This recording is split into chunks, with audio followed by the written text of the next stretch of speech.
This is Jesse with Atomic Era Motors. Today I come to you from a barn in rural Missouri where I have just bought a wonderful 1952 Ford F1. This particular truck has been in my life in the background since I was about 15 years old. I know, I've started out a lot of videos like, oh, that was 10 years ago, I was 14, 15, 16. Well, sorry, that's just kind of how it goes. I've been into these cars for a long time, and I'm finally now able to get back some of the ones that I've owned or have wanted since I was very young. And this is another example of that. So thank you very much to those of you watching, because you are the reason that I was able to do this. Anyway, I'll give you a kind of a quick walk around with this truck. So it's a 52 F1, which is of course the half-ton model. And it's been inside pretty much the last 30 years. It's in great shape.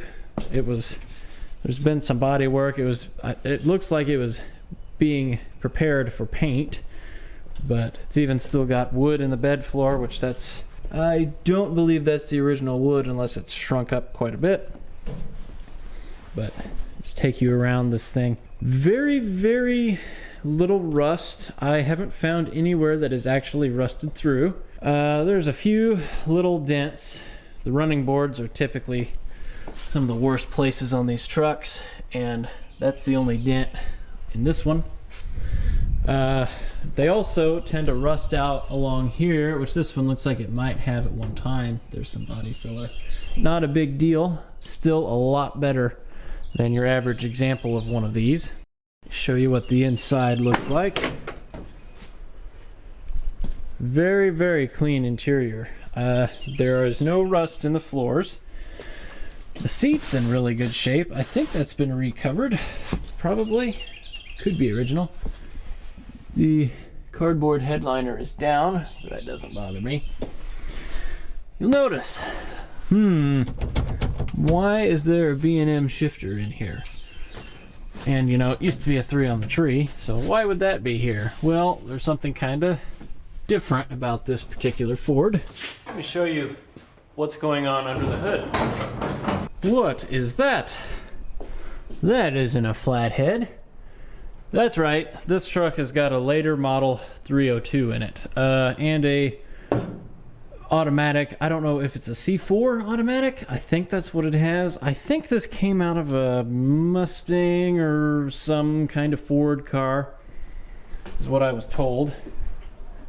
But you know, that really doesn't bother me, because unlike a lot of these swaps that people do, this one has not been subframed. They haven't changed it to some obnoxious looking later steering column.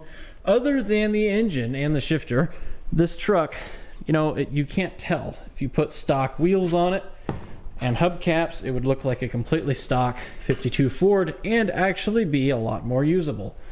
Or you could put these slot mags on it, which I'm debating. So I know I'm not huge on motor swaps, but this one I'm for. I've done my time. I've driven things with flatheads a lot. Not Fords, really. Well, I've got the tow truck, but you know, Chrysler flatheads and stuff, and they work, they're fine. They're just not something you really want to do 70, 80 on the highway in. This I'm not scared of at all. I can get parts for it cheaply and easily, and this will be the perfect Atomic Era Motors shop truck. So I'm all for that in this truck. It seems just fine. But let me tell you the story. I kind of brought that up a little bit earlier. So this truck is pretty special to me. I have always had a thing for 51 and 52 Ford trucks. They're my favorite truck of all time. I know, shocker, I like Chrysler stuff, but I also have a real soft spot for some Fords, and this is one of them. And from a young age, I always wanted a 51, 52 Ford. I thought they were the greatest thing ever. So I was constantly looking for them for sale, and even then, they were just out of sight, hard to find, usually in terrible shape, and expensive. Like, even compared to 48 to 50, which is the same thing other than the window and the grille and the trim being a little different, these were the harder ones to find, and they were outrageously priced, at least for a 14-year-old. So my first job before I was in high school was working on a farm out here, and I helped the farmer, and we got to talking. And anyway, I met another gentleman that I used to work for through the farmer. I started working with him, and then he had old trucks and old cars, and we got to talking about, at some point we got to talking about 51 Fords, and I said I really wanted one, and he said, well, I know someone that's got one, my neighbor. And he said, I'll invite him to dinner and offer him $1,000 for that truck and just see what he says. Well, $1,000 was a lot of money back then, and anyway, he wouldn't sell it, so didn't end up getting it. Fast forward about another year, I went to high school, freshman year, and 8th hour was my woodshop class. Well, guess who was my woodshop instructor? My friend's neighbor that had this truck right here. And I asked him about it. No, he didn't want to sell it. He wouldn't sell it. Didn't want to sell it. He'd had it since he was 19, I think, and drove it through college and stuff. And so it was a pretty sentimental truck to him. And I understand, but still, almost on a daily basis, I used to show up to Mr. Scott's class and ask him if he would sell me this truck. And it was always, no, I'm going to do something with it. So, 5 years later, I graduated high school and took a year off, went to college. I had my truck loaded up on my way, leaving for college, and I was walking out of a gas station, and just in passing, I ran into Mr. Scott. And I'm carrying 2 12-packs of beer, just mortified to run into my old shop teacher. But he said, hey, why don't you swing by the house, check out that old truck. So I came here and checked it out, and he said he'd sell it. I said, well, how much do you want for it? Well, I couldn't afford that then, and so I just kind of had to let it go. But it was always in the back of my mind because I'd wanted it for so long. It's kind of like that woman that's in the back of your mind that you just never quite forget about, That's kind of what this truck was. And anyway, I get through college. Well, I quit college after 2 years. I just reach out to Mr. Scott and I say, hey, you still got that truck? I figured he'd probably sold it by then. And he goes, no, I still got the truck, but still want to get rid of it. I said, well, why don't you let me come look at it? So I came out here. This was last fall now. So another almost 3 years had passed. 2-3 years, something like that. And he said, here's the price. And, if you want it, you can have it. And so I gave him a deposit. This was actually not too long after I started the YouTube channel, before I was making money at it. And I gave him a deposit, and, everything kind of took off in January. And I'm making a living doing this now, so I just bought it yesterday. Got it, gave him the rest of the money, and here we are. It is a very neat feeling to be buying things that I have wanted for a very long time. And I owe everything to you guys watching this. Anyway, I know you're probably tired of hearing all the stories. Let's get this thing, let's see if we can make it run. Well, this truck has been off the road for about 15-20 years. So not too bad, but shouldn't be stuck. I think we checked it. Oh yeah. Yeah, it turns. It's fine. Check the oil. Oil is dirty, but it is full. I don't smell anything too bad. Everything looks good. Tell you what I might do. I'll show you. One thing I am going to do, that fuel pump is probably very dry. I'm going to pull the line off the carb and spray some lube in it and try to lube up that diaphragm some so it doesn't just tear when I go to turning this over. And oh, come on. I might do some lubricating on this carburetor and I'm just gonna hope that it's okay. Also, once we get to it, I'm going to change out that really old looking fuel filter. Let me pull the dipstick on the transmission and see what that looks like. A little burnt looking, but it's okay. It'll be fine. Cool. Let's get started.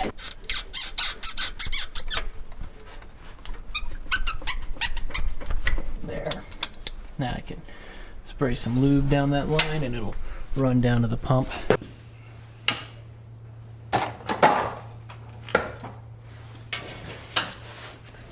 Maybe some of it will, hopefully. There. Let me change out that fuel filter.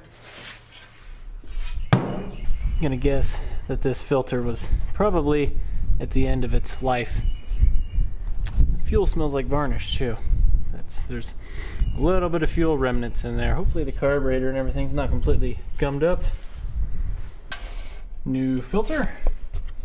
I'm gonna just rebuild this carburetor real quick. If there is any gum deposits or anything in there, this stuff will kind of help to break it up. I'm just hoping it's not that terrible. Make sure to just fill the bowl. Oh look, it's squirting back out. It's probably fine. I think I'm just gonna go for it. Throw a battery in this. Let's see what happens. See if it'll come back to life. Okay, that's positive, I think. That's ground, I think. Glad I didn't grab a good big battery. There's not much room for one in here. Okay, battery's hooked up. I don't see any fires yet, so that's good. Let's see what happens. Oh yeah, there's all the trim and stuff. Let's put that back on here. So it's in neutral. Do we have, there's the light switch. Do we have lights? One. Is that I'm assuming that's a 12-volt bulb. Looks awfully like it's trying to die, but okay, so we got a light. It's got aftermarket turn signals. I don't think that's doing anything. So we've got a key switch. This is where the original starter button would have been. I don't know what that does. Got this. Oh, there we go. What? Hold on. Did you? It just started. Okay. The fuel line is disconnected, but let me fill the bowl again. It's still full.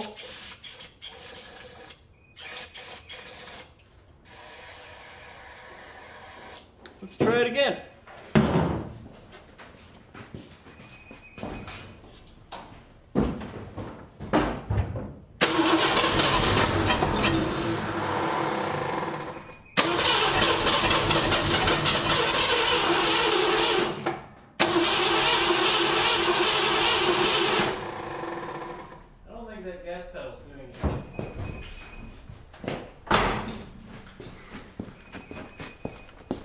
Do it from under the hood.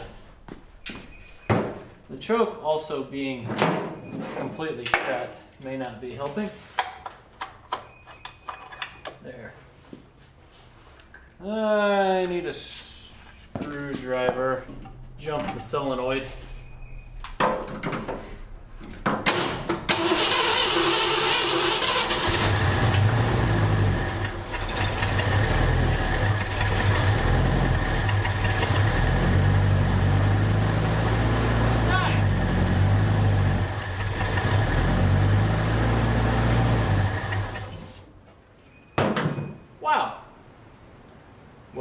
think there's any fuel in it, so let's put some gas in the tank and see if that old pump will pump. Now there is the original tank still in it, but if I remember right, I think it's plumbed to the keg in the back. I think. Oh. There, yes. It would appear, well, wait a minute. Yes, it is plumbed to that keg. So, let me see if I can get this lid off. Oh, gonna need some channel locks. Come on, get off of there. No. So I just had an idea. I'm under the truck right now. That is the line running up to the keg. And I was going to just hook up the original tank. So I started slicing on that line. And can you hear that?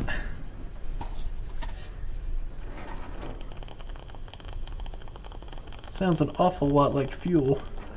I wonder if there's fuel in that keg. Maybe I will grab a drain pan. If there is fuel in it, I do not want to run it on that. So let me grab a drain pan and dump that. Then I'll cut that line and dump it into that drain pan. I still would rather hook up the original tank anyway, and I know it's not full of old fuel. Okay, got the drain pan. Surely it's big enough. It ought to drain slowly since that lid is on there. Hopefully there's not really anything in that.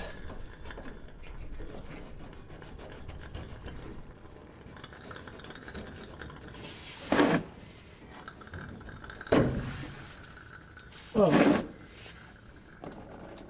Yeah, not much. This is just out of the line running to the carb. I was expecting about 10 gallons of fuel to start pouring out of that keg, but I'm very happy that it did not. Okay, let me just hook up the original tank and that's it. Simple. This truck is very solid under here. You do not find these Fords this solid. That's awesome. Okay, put some fuel in this baby. I'm gonna do it carefully, hoping that there's not a hole in this tank or something.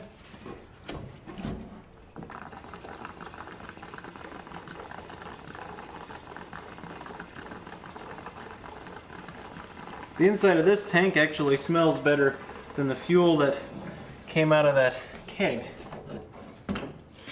Check for leaks. None. Okay. Cool.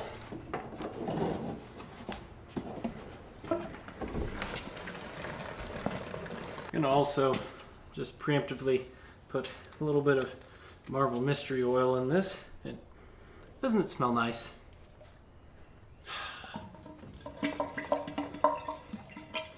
Put a little bit in the tank, then I'll dump the rest in the oil. Also, I'm gonna go all out, give it a little bit of motor purr. By the way, Ben, if you're watching, this is my last jar. I'm gonna need to order some more from you.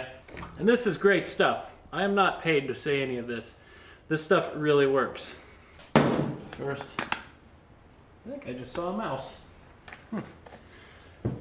First, put some of this in the oil, get that circulating around. I would like to change the oil, so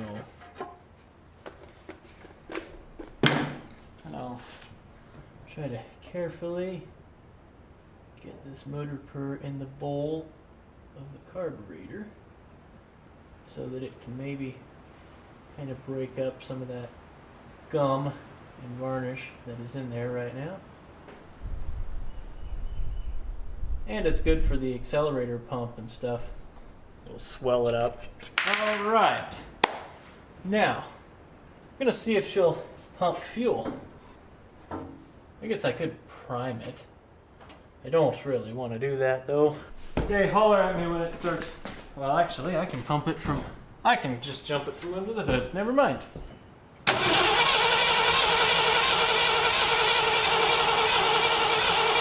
Come on, fuel pump. Nothing in the filter. Do it the old-fashioned way.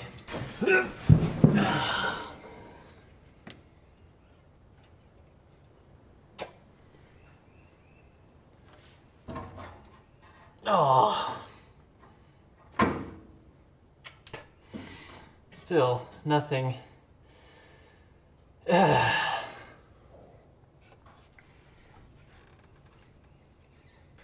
acting like it's clogged. Can't be. Unless there is a section of metal line in there. Maybe that's completely clogged. Oh. A little bit of time's passed, and I've done some very scientific research. So, the fuel pump on this truck is f***ed. I also tried pulling fuel through the line. I disconnected it past the pump, and the fuel line is also clogged. So, yeah, I need fuel line, and I need a small block Ford fuel pump. Another fun fact is, no parts store in the States apparently has one on the shelf for like a 75 Ford small block. So that's convenient. You know, I'm used to the difficulty finding parts with 450s vehicles, but you know, now it's getting to where anything from the 70s and 80s you really can't get parts for. Doesn't make sense. But I did call Dalton. Dalton's got one. So I'm going to yank this off and run over to his place. He's about 20 minutes from here. So I'm going to go grab that fuel pump. And I also need to get some 3/8 fuel line. I'm going to rerun that line to the tank. And yeah, so let's go get a fuel pump.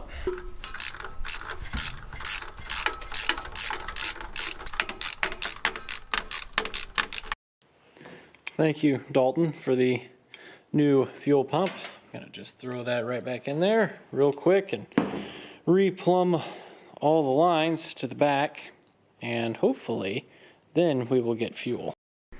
I snipped off just this short amount of hard line that'll thread into that pump, and then I can run rubber from there to the carb, and just this little section was actually clogged. So that, I'm assuming the rest of it is probably the same, and the 3 or 4 feet of hard line that's under the truck is probably also clogged. So that would be why. Surely, I hope that the tank is okay. I hope it's not gonna just immediately plug up that fuel outlet in the tank. But anyway, let me throw this back together up here. Okay, fuel line is routed all the way down to the tank. Sorry, it's dark under there. You guys wouldn't have been able to see what I was doing anyway. But I pulled the old line off, and of course fuel started pouring out of the tank and got all over me. But that's good. That's what we want. That means fuel is not, that means the tank is not clogged, the fitting on the bottom of the tank. So we should get a good supply of fuel now. I'm also proud to say I had this much extra fuel line. First time in my life I've had extra. Now, let's see if it will pull fuel on its own.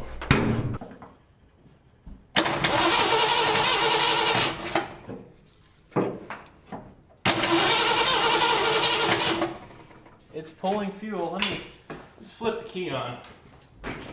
See what condition that carburetor's in. Carburetor, if it's anything like those fuel lines, it's not going to be good.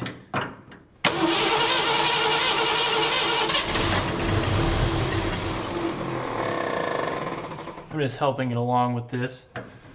I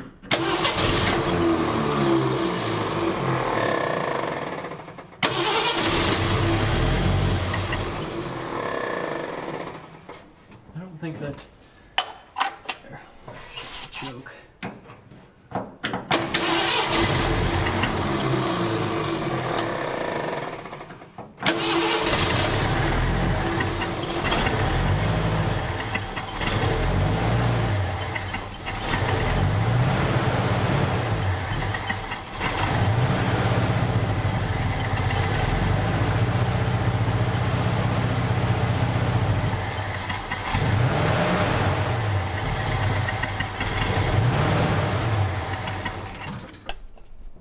Well, it's got fuel in the filter, not good looking fuel. I wonder if that little inline filter on the carburetor, or that little filter, you know, where it screws into the bowl, I wonder if that's clogged. When I pulled this line off, fuel just squirted out. So that would imply maybe the needle's stuck too. But it could be stuck due to a whole bunch of things being in the bowl. Things have escalated here a little bit. I pulled that filter off and I can just see inside the bowl it is full of rust. That carburetor is, I don't think, worth messing with right now because I have this. Thank you, Dalton. This is one that is just ready to go.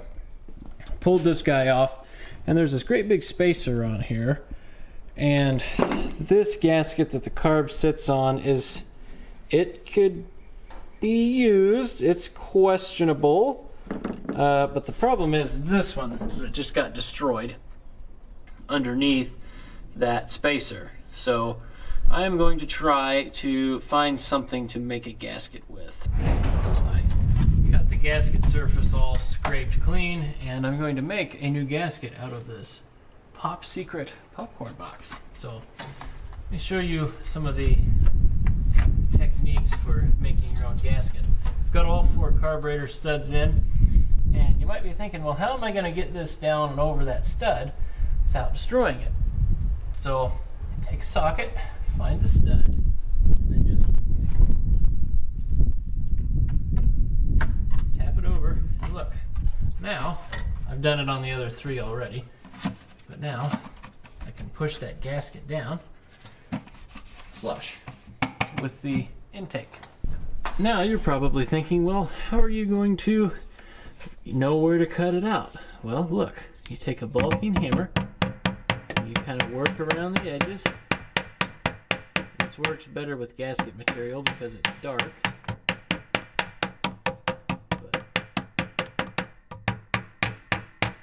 See, so now I've worked my way all the way around, and I can carefully pull the excess off.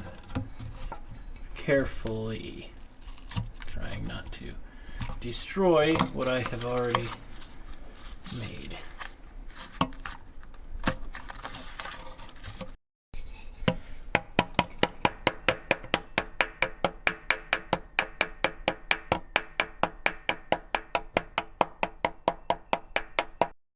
And that is how you turn your Pop Secret box into a Ford gasket. Not that I don't completely 100% trust this, but I am going to put a thin layer of silicone on the intake and then on this before putting this spacer back on there. Actually, not silicone, this Forma gasket stuff, which I am fairly certain is about the exact same thing as that old Indian head sealant you used to be able to buy. Or it's not Indian head anymore, I don't know. They renamed it, I guess, but this is very similar to that. I also applied just an ever so small layer to the old carburetor gasket itself, and now if whatever is in the way would get out of the way. There, carburetor is back on. Nice.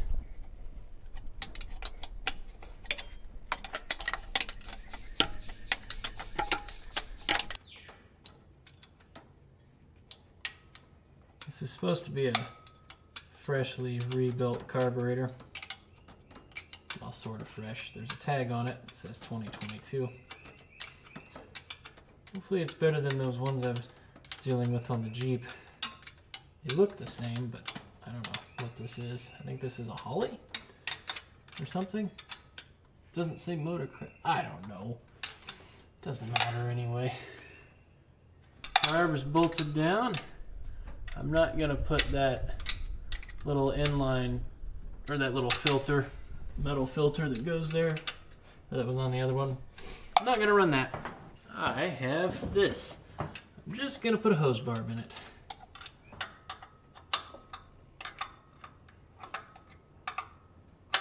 I'm actually gonna try to start it from inside this time.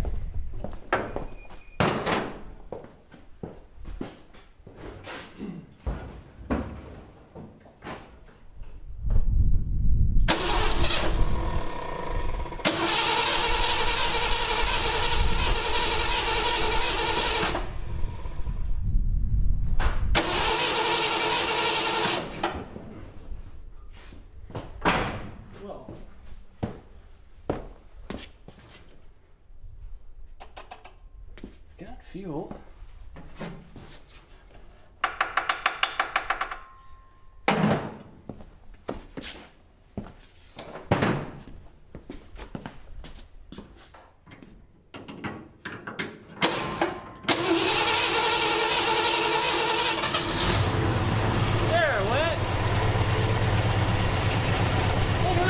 It's just sitting there, idling now on its own. Oh, that's great. Sounds really healthy.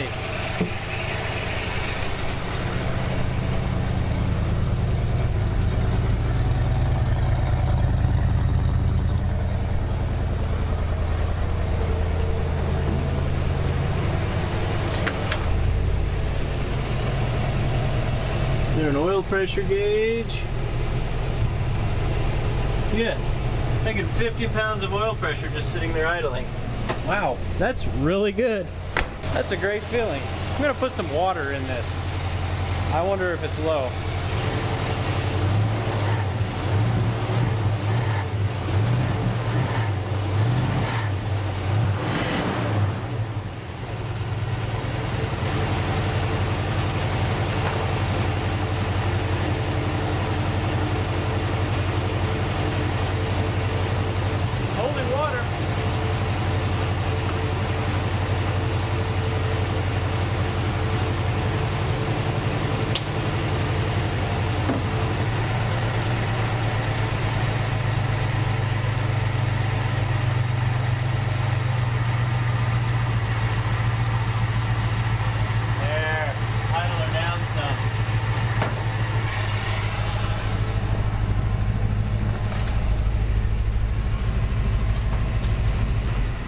Let's just see how quick it restarts. Oh, beautiful! So, I got the air compressor going, just this little portable one. That's the most questionable tire. That might not take air at all. 3 of the 4 took air. Come to find out, this one's got a hole in it. Surprise, surprise. No, that one will not take air. So I'm here trying to see if one of these slot mags will. This is the best looking one. It appears to be taking air. So maybe we'll rock one slot mag. It would look pretty killer, wouldn't it? At least if you're looking at the truck from, you know, like right about here. I found a jack. One of these old farm jacks.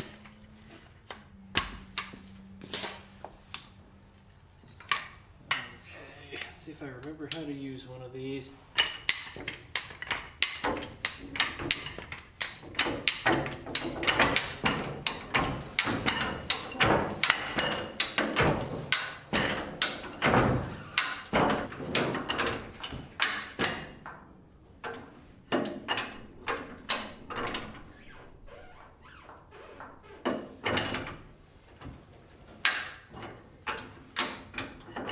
No, this is all there used to be. This is the kind of jack you used to use when you were lifting your car.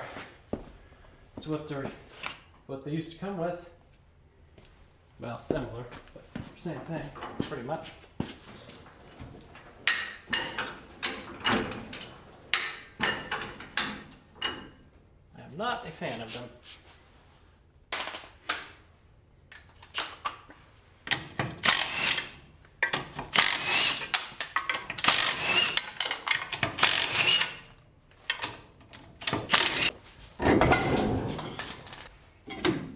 We're just not going to look in that drum.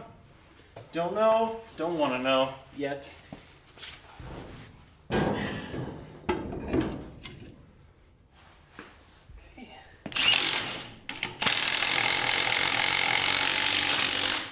Well, that one was tight all the way.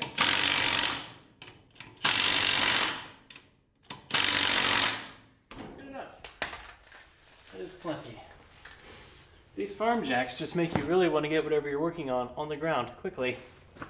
Well, now let's see if it moves or has brakes or anything. The pedal feels hard, so maybe there's something there.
rotates a little bit going into gear. I'm going to check the transmission fluid while it's running.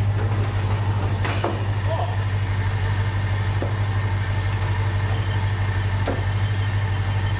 And the alternator's working because the battery just came disconnected.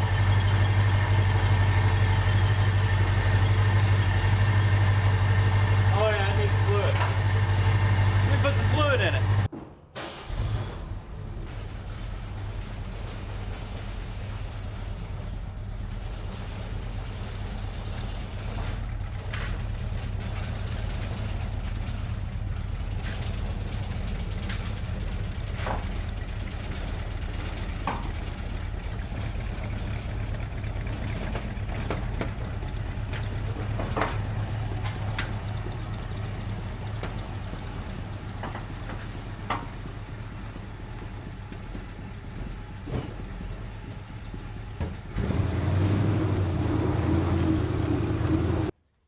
If it wasn't apparent, it was difficult backing out of there. There was a fence right behind the truck.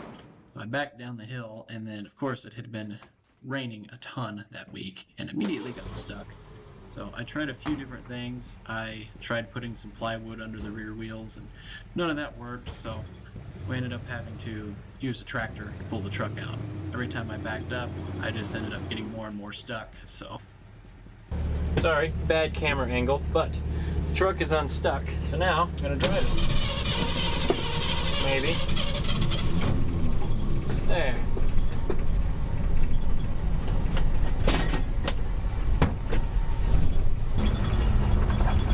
My parents live just a little ways down the road. I think I'm gonna swing in there and say hi if they're home. God, it feels so good to be driving this 52 Ford after so long. These are just the coolest trucks. Here we go, on the road. Those tires might have some flat spots. It's kind of a peppy little thing, this 302.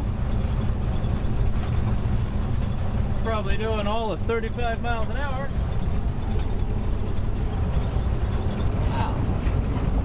Ah, this is so awesome to be able to drive this truck. You feel so cool in one of these, you know? You just do. Just cruising along a rural Missouri back road. Doesn't get much better than this. It'd be better if it was about 80 degrees out, but it's not, so. Oil pressure, everything looks good. Once we get to my parents', I'll do a quick once over on everything, just to be safe. Oh, she's stumbling a little bit. Oh, there we go.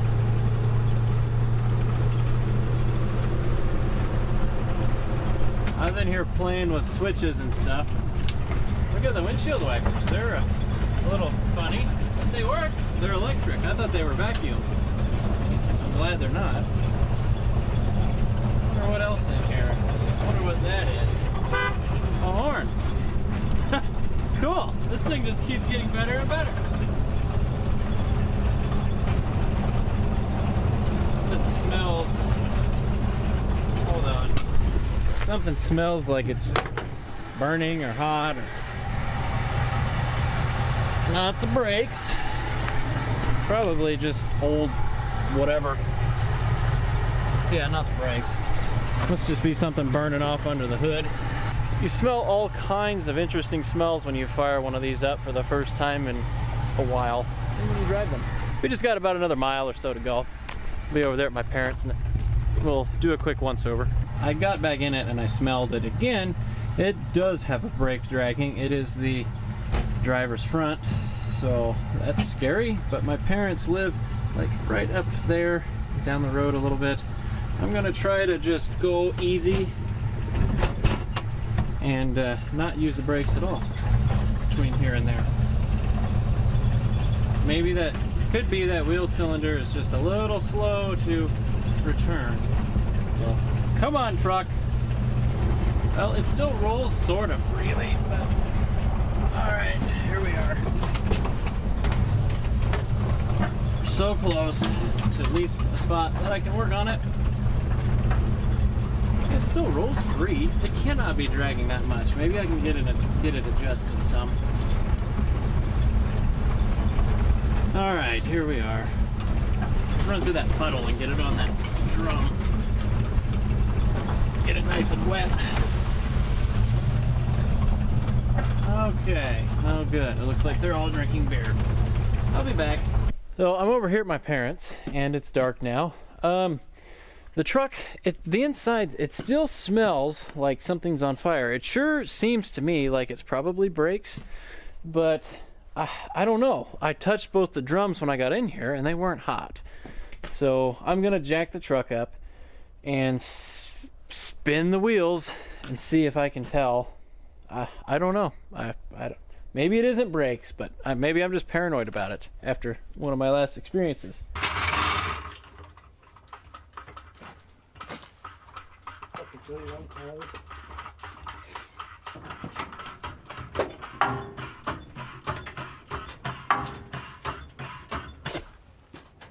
Oh, well that one's not dragging at all. Let's check this one. Well, that one's not dragging either. Okay. Would one of you hit the brakes for me? Okay, let off. It's working fine. All right, hit the brakes. Okay, let off. Okay.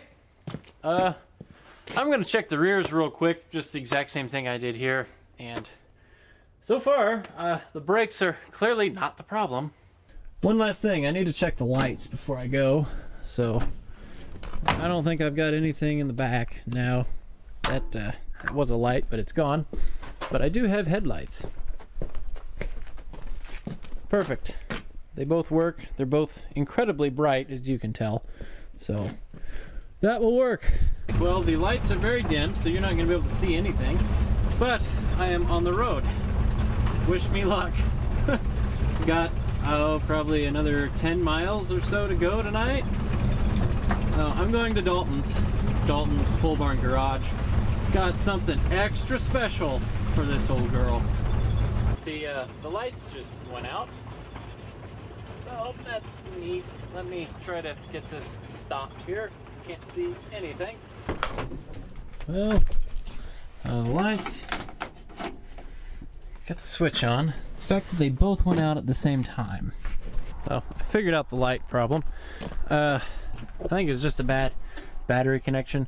So I wiggled the battery. I traced the wires first of all, and they go to this relay, and I ended up checking the fuses and stuff, and I wiggled the battery cable, which I know is bad, and they came on. Oh, they just went out again. I love shitty battery connections.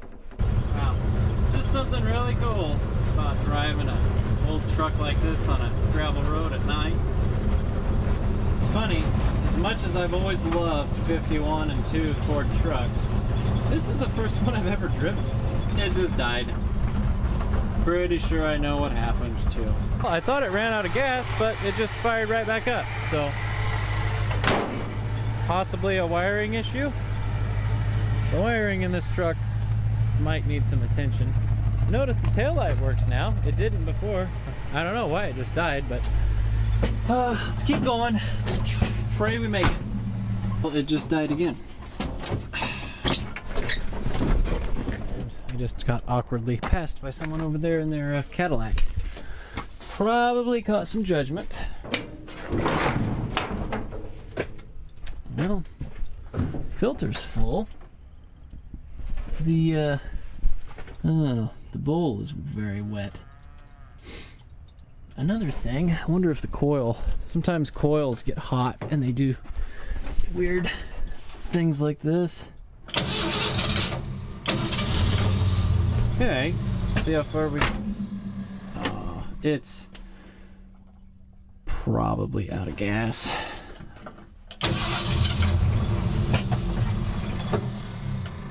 It's definitely acting like it's out of gas.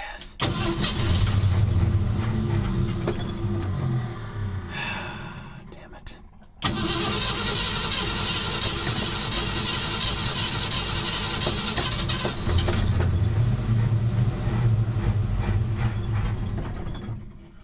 I thought it was out of fuel, but the filter is still full. So I'm gonna see, I wonder if this filter's clogged already. It looks pretty dirty. Well, fuel is not pouring out that filter. Pretty sure the filter's clogged. Alright, I gave that filter a little roadside clean out. Let's see if it'll start now.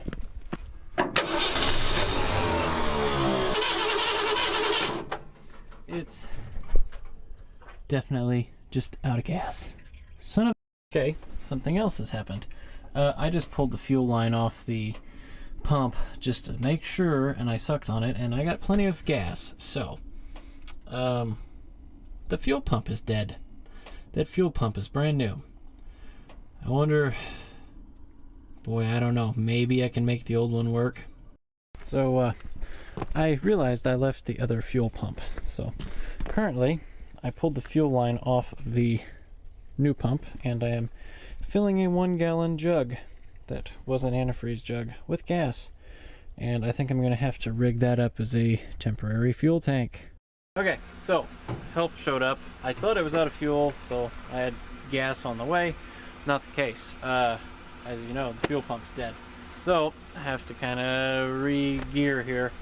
I'm going to try to build a temporary fuel tank. I've drained what was in the tank into a couple 1-gallon jugs that I had because I need the fuel line that I put on the truck today.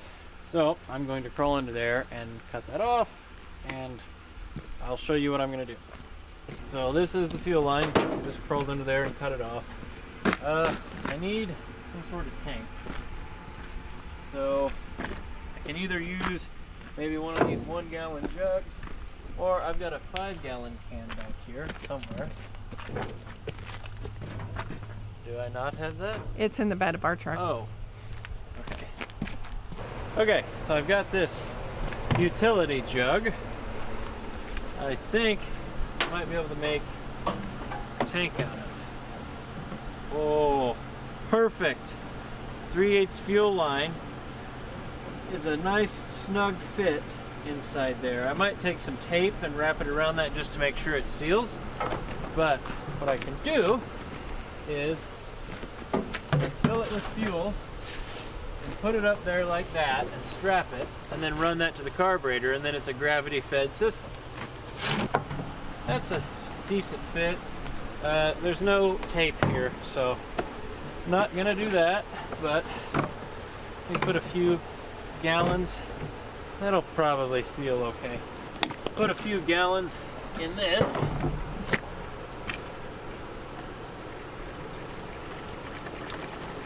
Shouldn't need more than a couple to get where I'm going. Okay, put this back on. Oh, you have tape. All right.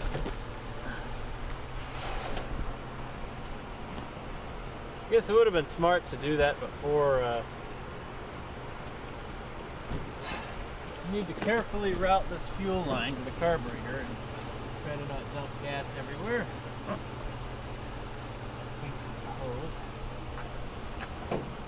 This is way stickier.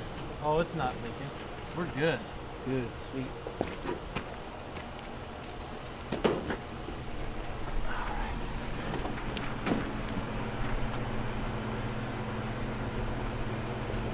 Be a little long.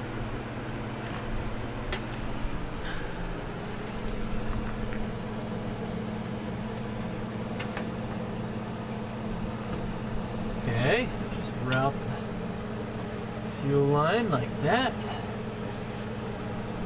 And open this vent up here so it can flow.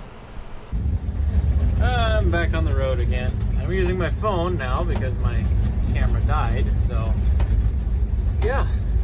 See the fuel line running right down the windshield. It's lovely.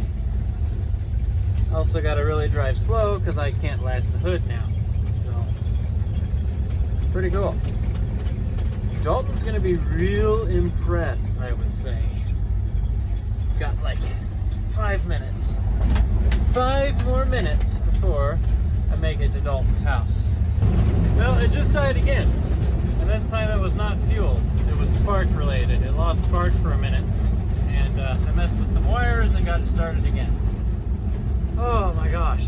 This last mile is like insanely difficult. Oh, good Lord. Oh, come on, little truck.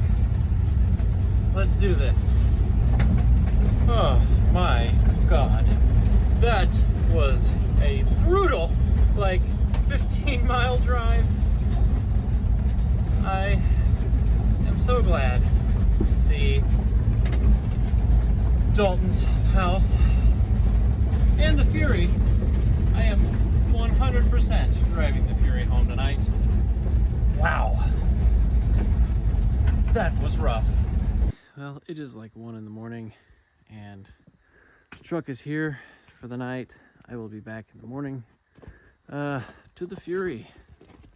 I am ready to go home and go to bed. So, it's been an adventure today. You guys will enjoy what tomorrow brings, I think. I'm back. It's the next day. Looks like this sorry thing's got a flat tire, but I'll get that aired up and show you what I'm gonna do with it. Boy, it's a good looking old truck, isn't it?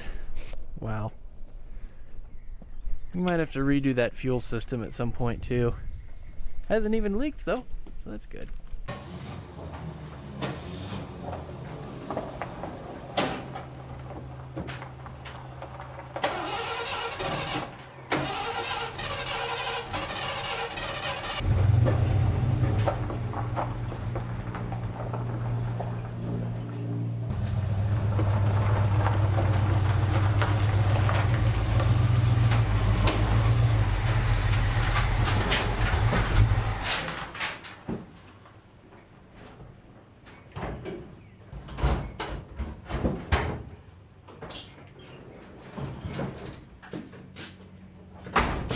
There you have it. It is in the paint booth. That would imply that we're going to paint it. So I am going to first uninstall the fuel system, and then I'm going to try to take everything out of this bed. I'm going to throw it in my other truck that's here. I don't want any of this in the bed while I'm trying to do this. So pretty boring stuff. I will check back in with you once that is done. Alright, so I've got pretty much everything pulled out of the bed, and also digging around in the cab I've found pretty much all the, well, that molding might not be right actually, or it's missing the, I think there should be another piece. That looks like 51 Ford molding. 52 had these over here.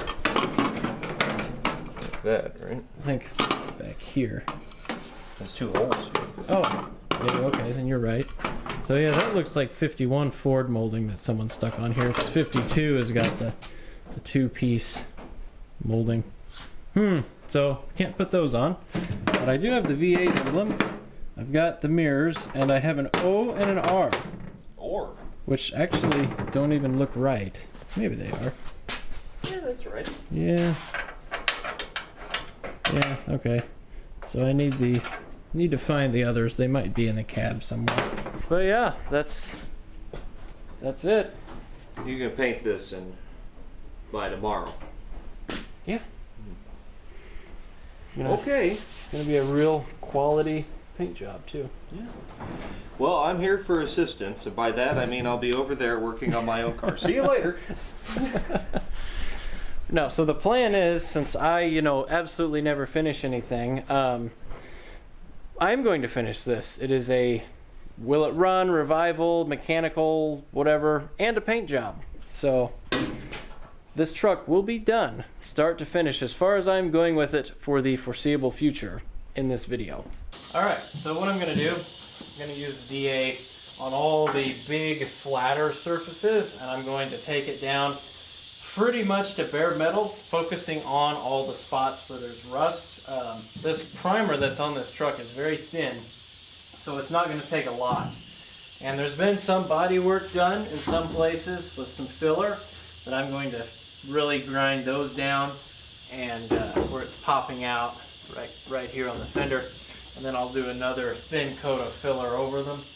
But really, it's not going to take a ton of body work. It's a really straight truck, and there's been body work done to it in the past. But this will be your first time seeing me paint anything.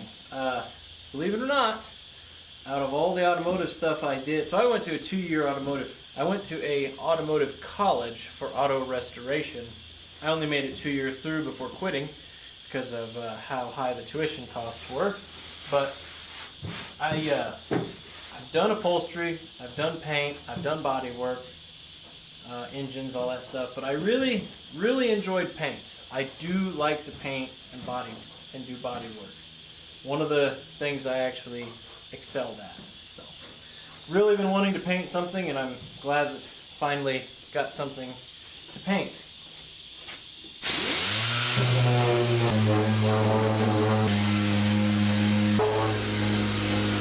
You can see where I've been finding filler, and I kind of dug that out. I'm digging out the spots where there's filler so I can go back over it, because that was all popping.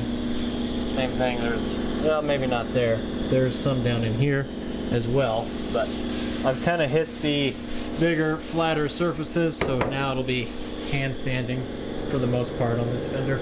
Working on this fender, I've got it, kind of getting it hand sanded out. It's coming out pretty good.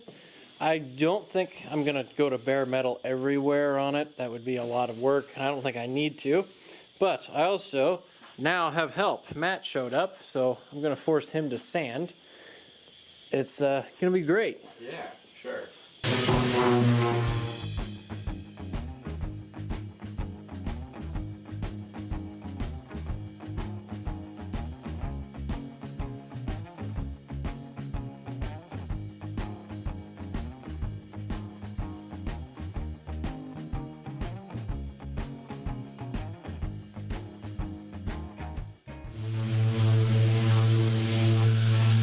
Had to bring the pro in on this severe running board dent. Bro. I ain't no panel beater, but we can get it close enough to glass it, maybe.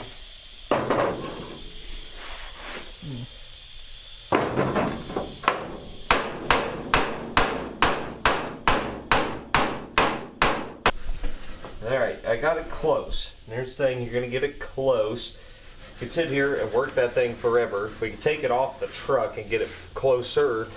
And you know what you're going to have to do? You're still going to have to put a coat of short strand, or I'm using Fiberlight.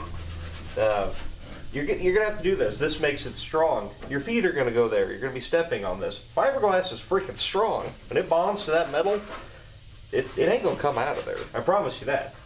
So you're going to have to put a coat of glass on it, build it out, and then put a little coat of filler on it to smooth it out, and you're done. Easy. Just checking in, still sanding. Dalton did a really good job. We got the probably the final coat of filler on that running board. You really, I mean, you can't even tell that was, a minute ago. Went and bought primer and hardener, and let me tell you, went all out on this stuff. I mean, that was like $116, and the paint was free. So like, this is really a pretty concourse paint job we got going on right now. But no, it'll be good. I think it's gonna come out great. Dalton's dad just happened to have the color that I wanted to paint this truck from the get-go, so it's not like I'm just settling. It's just kind of by chance. So it's all working out. Truck is being sanded. It's coming out as good as you could expect. I have no complaints so far. I'm also kind of drunk, but that's the best time to try to prep and paint anything, is when you're drunk. I mean, like, if I get drunk enough, I won't even be able to realize that this fender and that fender over there are f***ed. And... What are you talking about? Those fenders are great. Coke and Captain Morgan are really speaking tonight. I was just thinking, this truck is going to look really, really good. A block away, 35 mile an hour. That's what we're going for. It's a work truck. I mean, It does not have to be perfect because then I wouldn't want to use it.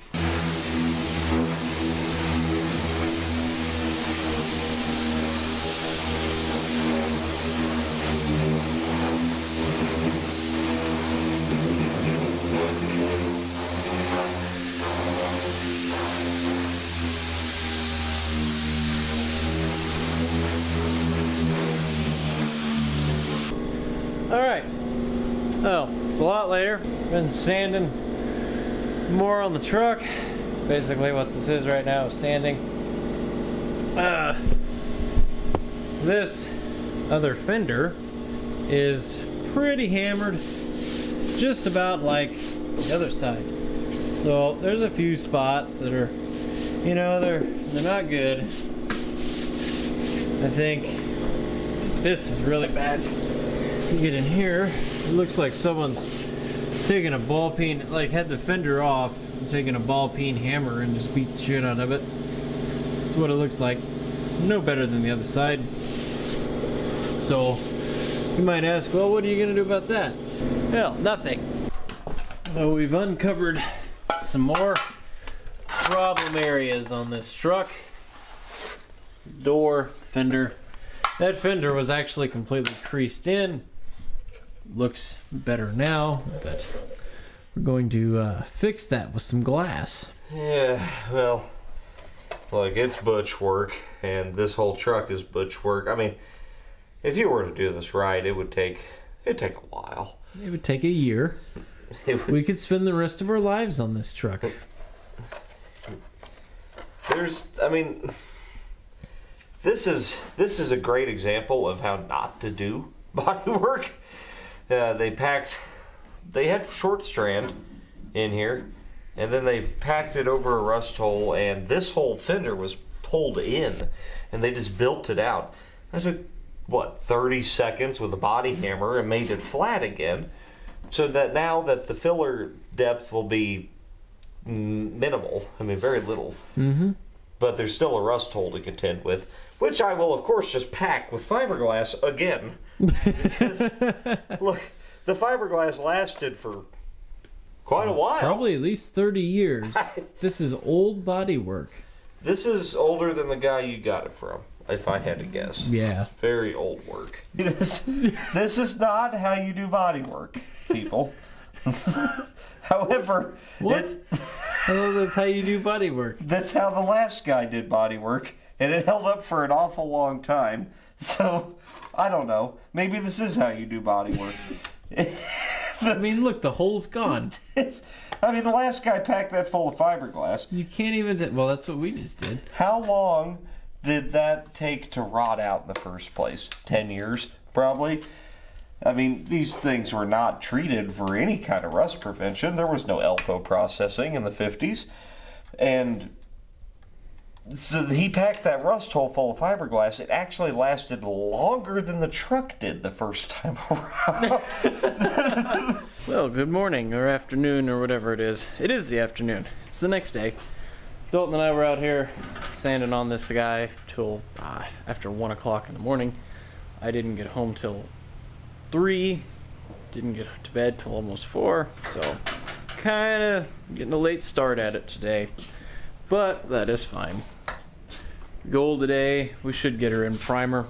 It's a few spots that need to be sanded still and touched up with filler probably. Like, well, this is what we got filled last night. These just need knocked down, and there's, I don't know, there's just, you could really get into this truck and just never stop. Like these fenders, they really need hammer and dolly work and probably an entire skim coat of filler. There's just a lot of this truck that's the same story. It's too bad. I really thought the primer that was on it did look a lot straighter with the primer that it had, or still has, but I guess that's the benefit of having something a solid color. Luckily, the color it's going to be is light. It will hide some things. So while that is drying, I've started doing some other things. I removed the 2 broken plastic tail light things. Because this truck should actually only have a single glass tail light right there. and that's what I will put back on it. But something else I'm going to do, I'm gonna go ahead and pull this keg out of here. I got the glass knocked down on that and put a skim coat of filler over it. Now, I also kind of blew the bed out a little bit.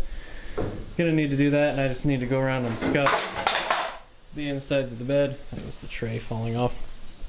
Over here was a spot of glass. Oh, that's not even close to...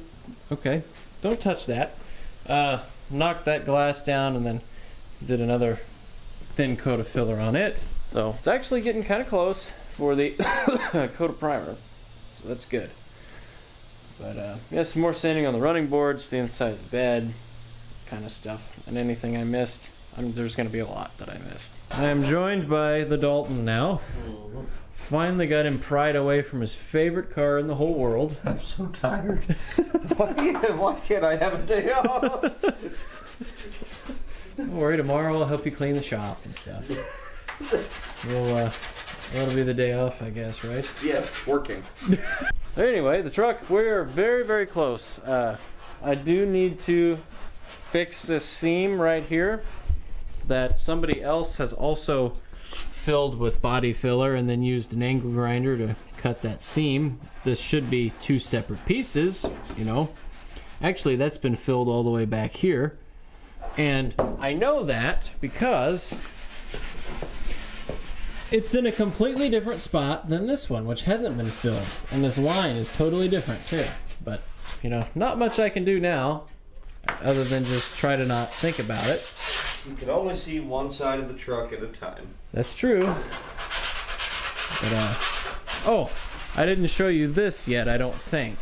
So this is where I, you know, filled in some of the stuff on the fender, and that highlights what kind of condition these fenders are in. The rest of the truck's absolutely perfect though. There's nothing wrong with it, as you can see. But I think we have determined that the truck is as good as it's going to get for now. I want overspray on my BB gun.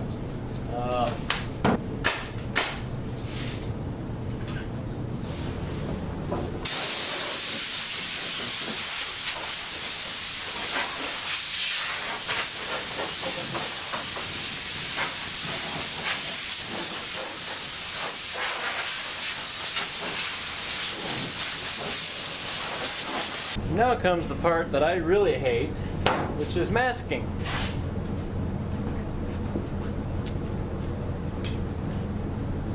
My least favorite thing as well. The truck is now masked off. There's one more thing. There's a couple little spots we hit with spot putty. We're waiting to set up, and we'll knock those down. But this is it. We will be shooting primer on it very soon.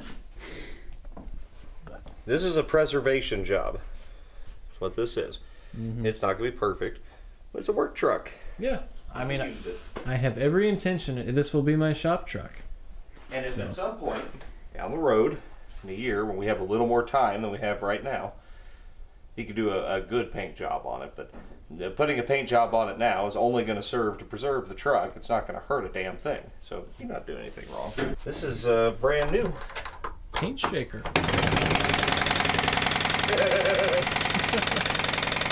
Nice. Little homemade. Doesn't rattle the table that much. No. There we go. Alright, well we let that go for a little while. Yeah, I think this is a game changer. I hope so anyway. I know what we can do in the meantime.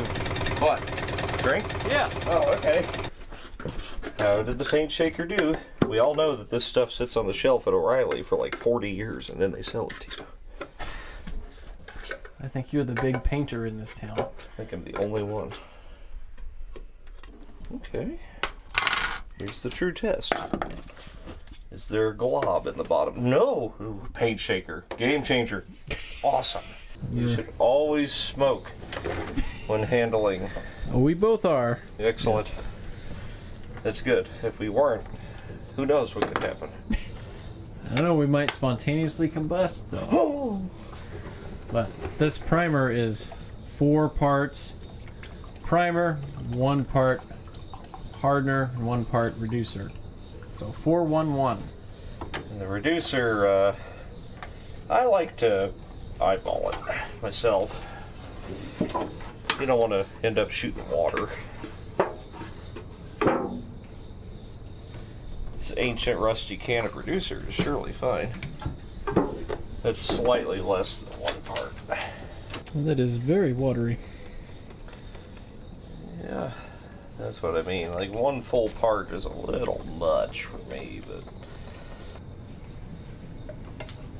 the only thing I don't like about these fancy new paint guns, they don't hold a full quart like a good old siphon feed does. Well, they're metric, you know. Probably holds a whatever, a freaking a kilometer liter, or something. yeah. I don't know. Who knows? Disregard squealing belt on fan. It's going to be annoying.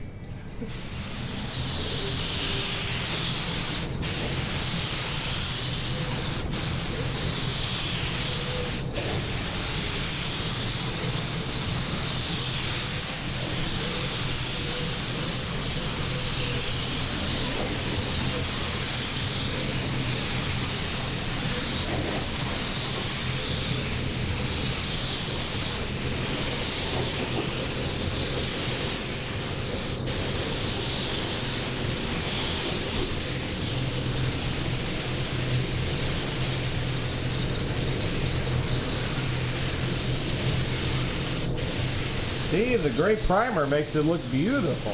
Looks great in primer. You get a primer on the belt over there and it'll quit squealing. Oh, that's a great Hey, I've had that for a long time. Now remember, folks, always put your hands on the car whenever you're priming it.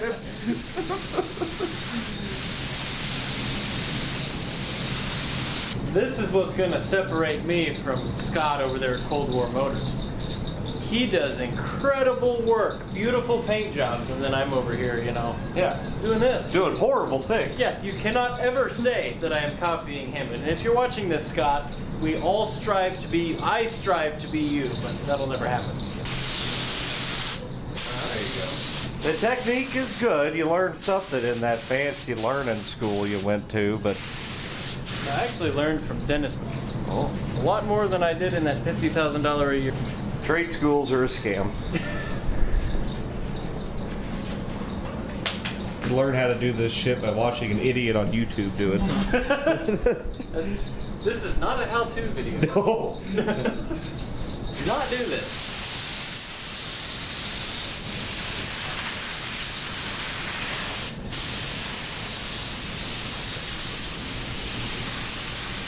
Now, I know you guys are going to say, where's his mask? And I'm not wearing one either. And you guys have heard me say all kinds of things on my channel about isocyanates and the dangers of them, especially urethanes. Modern urethanes are very dangerous. However, the new pole barn paint booth is incredibly efficient. He's spraying it on there, and it's lucky it even sticks to the truck. That stuff, it's gone. I don't think there's enough in here to breathe. No. It really works well. Yes. And, you know, back in the day, if you had a cross-flow booth like this, most guys weren't wearing masks. I hate to break it to you, especially in the factories, you know. You're supposed to be smoking a cigarette while you're doing this. Only if you work for Ford, General Motors, or Chrysler. Yeah. Yeah. Ah, yes. Ah, see the boot print. That'll add character. We decided to shoot the inside of the bed now because of all the dirt and shit that's everywhere that's going to get kicked up. Better that it does it now than, you know, when the whole truck is wet. Right. Now it'll only stick in half the truck. Yes.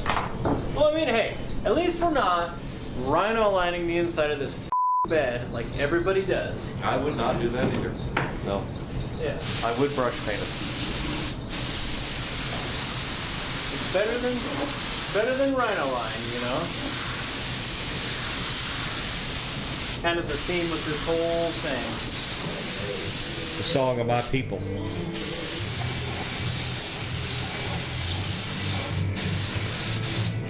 Getting there. Yeah, almost got one coat on it. Yeah, it'll need 2 coats, but all that filler, the thing about filler is it likes to soak up, especially old filler. It's porous and it's going to soak up this primer, but that's all right. We want the primer to soak up into it, not the paint. So if we get enough primer on it and we very carefully sand this, then you can get away with painting over it. There's quite a bit of old filler in this. There's a lot of it. A lot of new filler too. Not a lot, just a little new filler. We didn't try that hard. If there was a lot of new filler, then that would have meant we tried.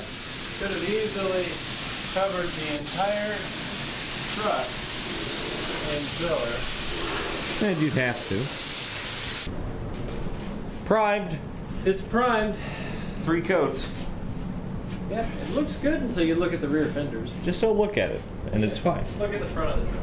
No, yeah, I mean, great primer makes anything look beautiful. Well, the paint's gonna be gorgeous too, I promise. It'll hurt your eyes so bad you won't even notice the dents. Yeah. I guess I've never even said what color it's gonna be. Well, they'll figure it out tomorrow. Yeah. It's the next day. The primer's all dry. Came out really pretty good, actually, I think. The only things you can really still see are the dents in the fenders, but that's fine. We'll get more dents in them anyway. But yeah, it came out really nice. So the last spot that needed a little bit of fill, there's a small crack right here and probably old body filler on this crown of the hood. But now I'm gonna go over the whole thing with 320 and just kind of scuff it up, knock anything off that I need to, but really just giving it a scuff job. And then we'll hit it with Scotch-Brite, wax and grease remover, and it'll be ready to shoot.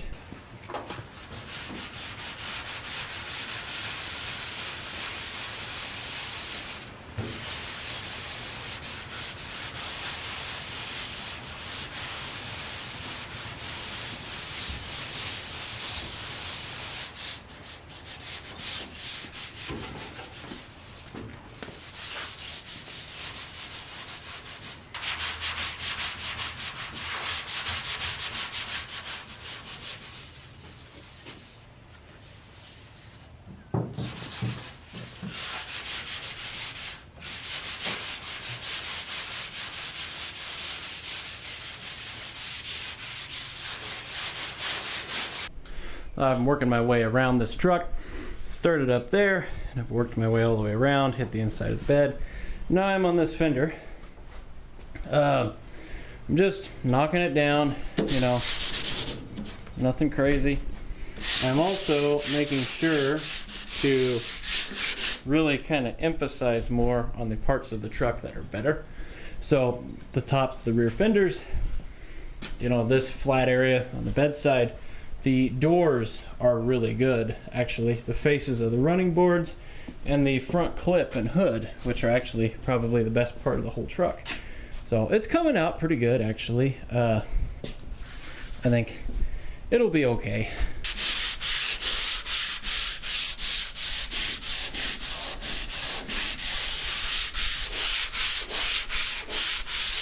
All right, the truck's now knocked down Scotch-Brite. The last few places I had to dab with glazing putty are done. So now let's get it blown off and kind of clean up the paint booth a little bit, shall we? Get some of the dust out of here. I got the fan going, so once I start blowing all this dust, it'll get sucked out there.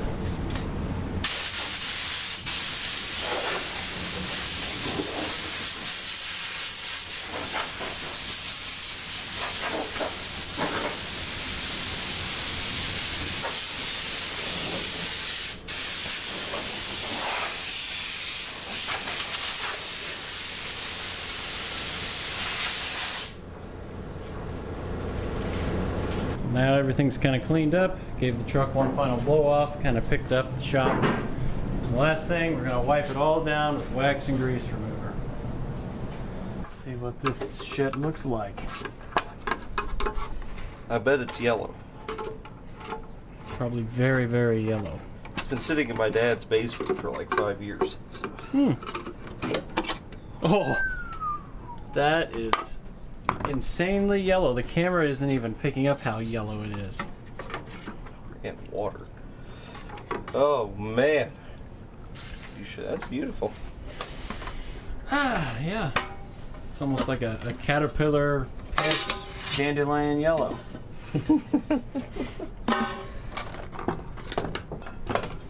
We got some white. We're gonna try to tone it up and make it more of a lighter, buttery yellow.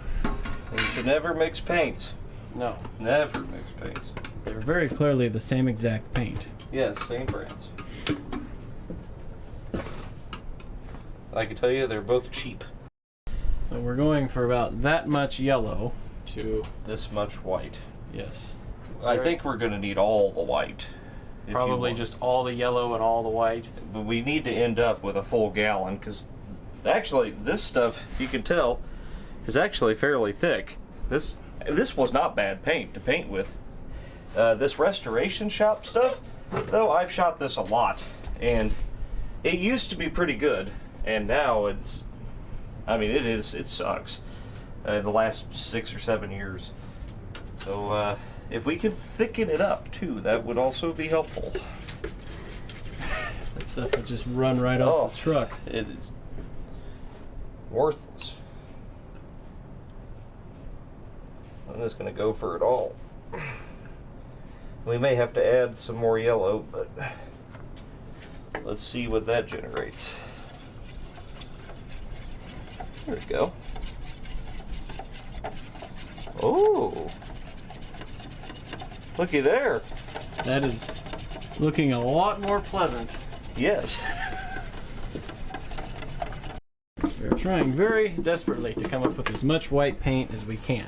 So we're scraping the inside of the can.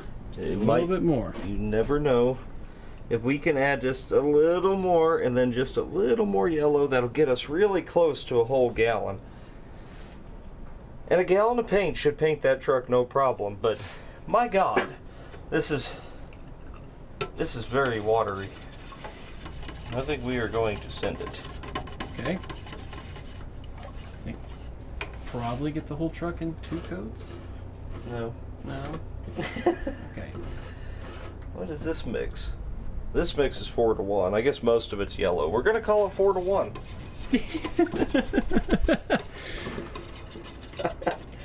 That doesn't tell you. Oh, that's cool. Who knows?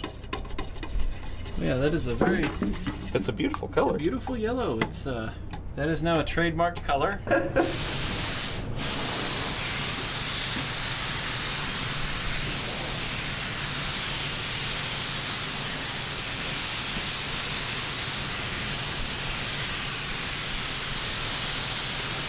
With a single stage, your first coat's always a tack coat anyway.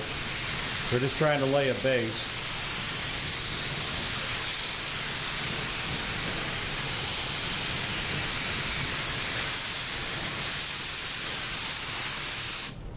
Wow.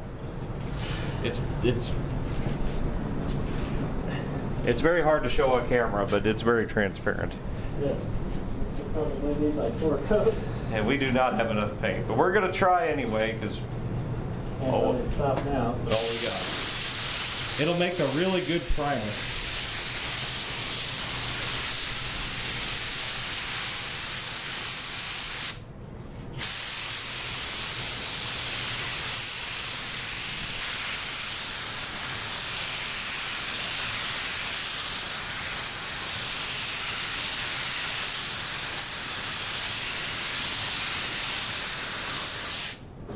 Wow.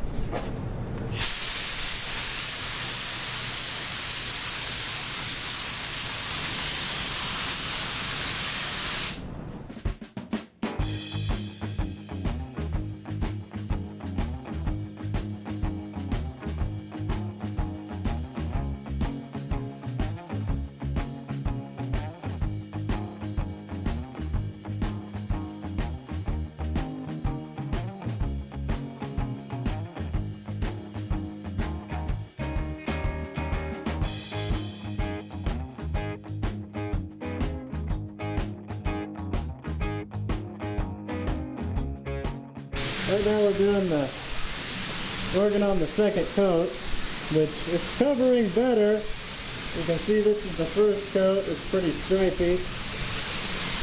And the second coat coming out pretty good. But we might run out of paint. It'll be very, very, very close. Yeah. Give a really, really heavy second coat. Yeah, just enough to do the inside of the bed. Hey. Is this the very last of it? We have a little more. Yeah.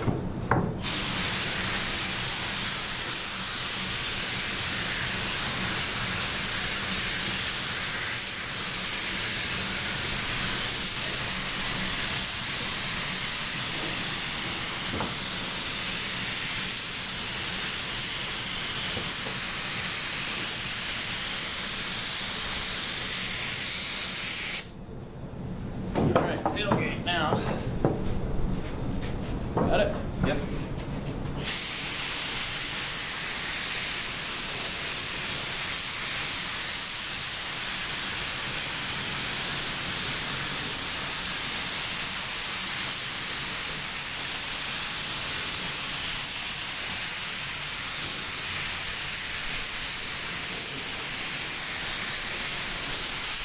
Just fucking fall on it. Yeah, yeah. Perfect. Okay. How much do we have left? A little. Enough to maybe at least hit the doors and It can possibly hit the doors. important parts that are a little stripey. Yes. Got just enough to maybe do this door, and that's it. So.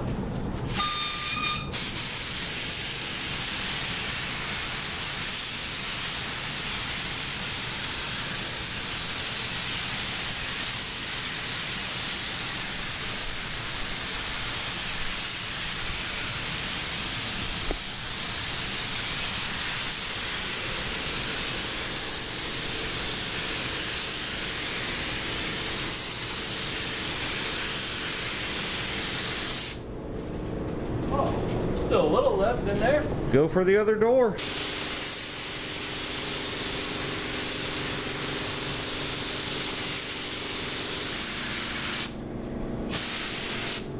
All right. Maybe that cap corner is a little bit light on it.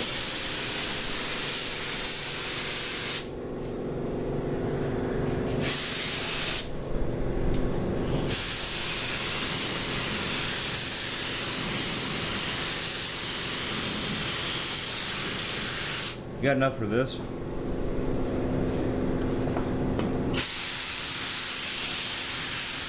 Oh, I got paint on the tire. Oh no.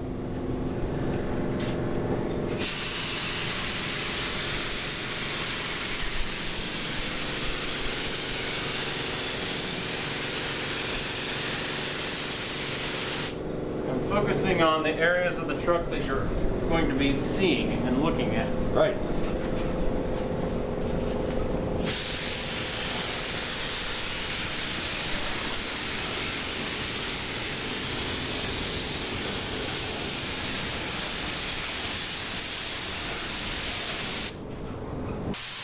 Out of paint. That's it. It's fucking yellow. Look, for free 99. That was a $116 paint job, and the money was only for the primer. So, Good enough. yep. It's not perfect. It is thin. 3 coats would have made this decent. Because we had to force that second coat on there. There are a couple of runs in it because of that. But it is what it is. Yeah. You got a work truck. Yeah, it's a work truck. It's all that this is. And from, I mean, honest to God, 15 foot away looks Oh, it's gonna look beautiful. The running boards, I'm going to do black. The grill will be white. The bumpers will be white.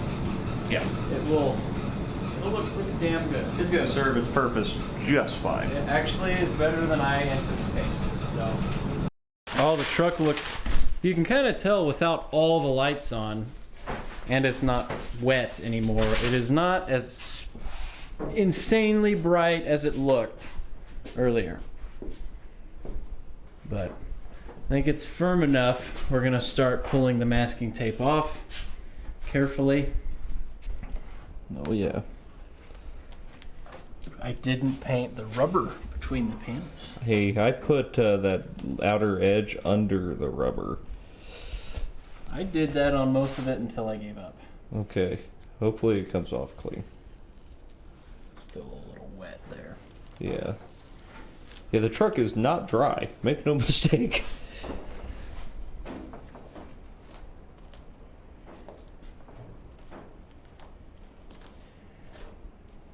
Nice. So, yeah, good enough.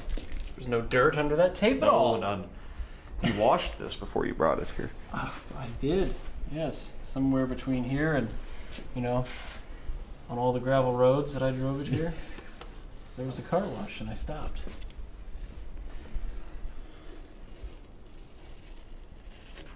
I mean, that looks good. You can't argue with that. Kind of got carried away, but painting the running boards black with a custom patented Atomic Era Motors mix only of several different kinds of black tractor paint.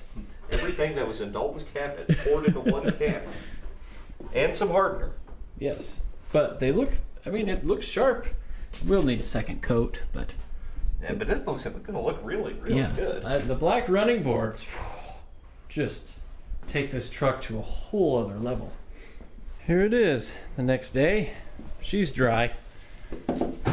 So, I need to paint the bumpers and the grill. They will be white. I think I'm going to brush them just like we did the running boards. So, might pull that little receiver thing off too. Cleaned it up some. Just a few little things to do today, like painting those. I need to get my tires for my slot mags, which I don't have, but it's not a huge deal at the moment. And I need to make it run again. So it needs a fuel pump and fuel lines. And it's pretty much done. I'm going to try to very carefully freehand this.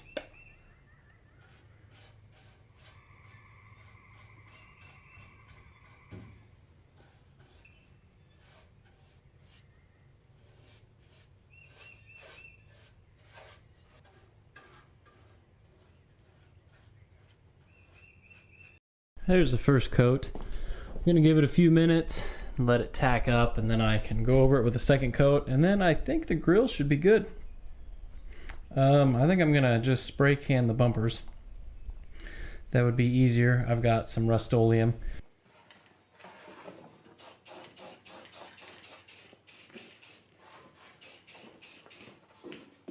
That's pretty.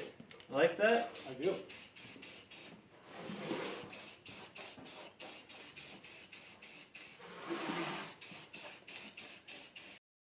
Okay, the bumpers are painted. I need to hit the bumper brackets with some black, but not a huge deal.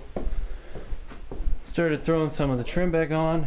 The grill is done. The front bumper is also done, and I went ahead and hit this nose with some white too. I think that looks better. So another thing that's important today would be making the truck run. So I have got a fancy aftermarket rebuildable small block Ford fuel pump that I'm going to throw on this. So I need to go get fittings for it and new line and a new filter. And yeah, then it should run too. That's important. I'll be back. Got a new fuel pump thrown on it and all new lines. You really need if it ran. I threw some gas in it. So let's see if she will fire up.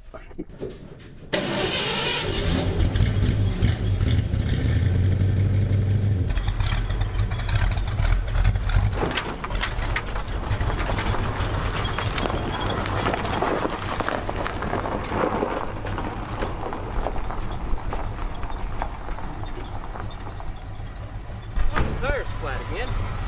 Oh, your tire. That's why it steered so funny. But looks actually a lot better outside and more natural lighting than it's great. I think it looks really pretty decent, honestly. For 2 days and $100. I mean, there's still some things to do. I've still got a full set of those slot mags to put on it, new tires.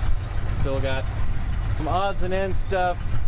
I need to rewire the whole thing at some point, but that's all to do. That's all stuff to do later. So the truck is essentially finished. except for one thing.